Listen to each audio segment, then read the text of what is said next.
প্ৰাগ নিউজৰ বাতৰি সত্য প্ৰমাণিত অখিলৰ মুখতো এপিএছচিৰ একেই কথা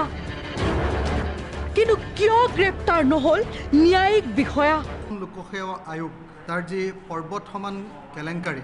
সেই কেলেংকাৰীৰ ওপৰত অসম পুলিচৰ যি তদন্ত চলি আছিলে অসমৰ মানুহে বহুত আশা কৰিছিলে যে এপিএছচি যি কেলেংকাৰী সেই কেলেংকাৰীৰ এটা স্বচ্ছ নিকা আৰু সামগ্ৰিক সম্পূৰ্ণ তদন্ত এটা হ'ব কিন্তু দুৰ্ভাগ্যৰ কথা যে অসম পুলিচৰ যি তদন্ত প্ৰক্ৰিয়া সেই তদন্তৰ প্ৰক্ৰিয়া এতিয়া সম্পূৰ্ণৰূপে সন্দেহৰ আৱৰ্তত সোমাই গৈছে বৃহস্পতিবাৰে তথ্য সহকাৰে প্ৰাগ নিউজে সম্প্ৰচাৰ কৰিছিল এপিএছচিৰ এই কলা অধ্যায় আৰু কেইঘণ্টামান পাছতেই অখিল গগৈৰ সংবাদমেল অসম পুলিচৰ তদন্ত সন্দেহজনক চাৰ্জশ্বিটত নাই ন্যায়াধীশ আৰু ন্যায়াধীশ পত্নীৰ নাম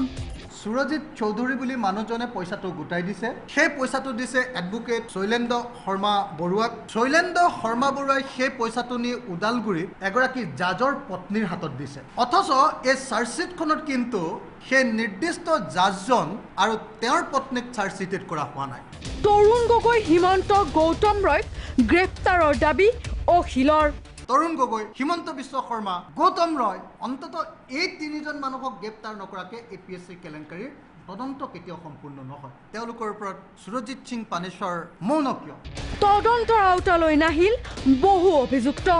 আপোনাৰ আগৰ কৃষিমন্ত্ৰী নীলমণি চেণ্ডেকাৰ পুত্ৰ ৰাজৰ্ষি চেণ্ডেকাক গ্ৰেপ্তাৰ কৰা হ'ল কিন্তু ৰাজৰ্ষি চেণ্ডেকাৰ ইনকাম নাই আমি জানো নিবনুৱা আছিলে তেওঁ চাকৰি পাইছে এতিয়া তেওঁৰ পইচাটো নিশ্চয় দেউতাকৰ পৰা আহিছিলে ৰাজৰ্ষি চেণ্ডেকাৰ দেউতাকৰ ওপৰত এতিয়া এনকুৱাৰী হৈছে নে নাই ৰাজেন গোহাঁইৰ ভতিজাকক গ্ৰেপ্তাৰ কৰিলে পইচাটো কাৰ পৰা আহিছিল হয় ৰাজেন গোহাঁই পলিটিকেল পাৱাৰ নহ'লে ৰাজেন গোহাঁই পৰিয়ালৰ পইচা যোনে পইচা দিছিলে আৰু যাক দিছিলে সেই পইচাবিলাক উলিয়াবৰ কাৰণে কিয় ব্যৱস্থা কৰা হোৱা নাই ইয়াৰ বিপৰীতে ডিজিপিয়ে ক'লে তদন্তৰ আওতালৈ আহিব প্ৰতিজন দোষী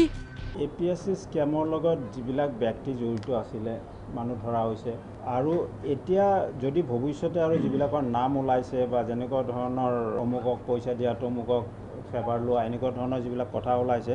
তাতো যদি দেখোঁ আমি যে সঁচাকৈ মানুহৰ ব্যক্তি জড়িত আছিলে যিটো আইনগত ব্যৱস্থা ল'ব লাগে লোৱা হ'ব এতিয়া প্ৰশ্ন হয় ইমানবোৰ তথ্য প্ৰমাণ থকাৰ পিছতো সামান্য সুদপুছৰ বাবে নামাতিলে ন্যায়িক বিষয়াগৰাকীক ৰাজনৈতিকভাৱে হেঁচা প্ৰয়োগ কৰিছে নেকি আৰক্ষীক চৰকাৰৰ পৃষ্ঠপোষকতাত হাৰি যাব নেকি এপিএছচিৰ কেলেংকাৰীত জড়িত ৰৌ বৰালী ভিডিঅ' জাৰ্নেলিষ্ট কংকন আৰু সৌৰভৰ সৈতে বিনয় কলিতা আৰু ভাস্কৰ জ্যোতি প্ৰাগ নিউজ